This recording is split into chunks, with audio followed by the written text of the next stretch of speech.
Assalamualaikum warahmatullahi wabarakatuh. Bapak sareng ibu guru oge hadirin sadayana nuku simungkuring dipihormat. Sholawat sareng salam urang haturkan kajunjungan urang Kanjeng Nabi Muhammad sallallahu alaihi wasallam. Kulantaran anjeunna pisan urang sadayana janten tiasa ngabedakeun perkara mana anu hak jeung nu batil. Hadirin sadayana nu dimuliakeun ku Allah Subhanahu wa taala. Unggal jalmi tos tangtu ngaharapkeun kabagjaan dunia rawuh akhirat.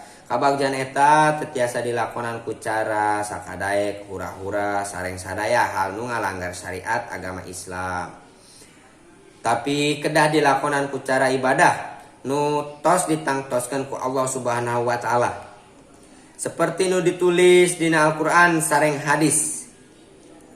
Ngalakukeun ibadah mun dimimitian ku hate nu ikhlas. Hartina ngelakukan kealusan teh hayang ditempo komo deui dipuji ku batur mah. Urang kudu ngajauhkeun diri tina kalakuan ria sabab hal eta nu bisa ngahancurkan amalan hade. Akhirnya urang ibadah teh ngan sakadar menang capek. Mudah-mudahan urang sadayana ditebihkeun dina sifat ria tadi.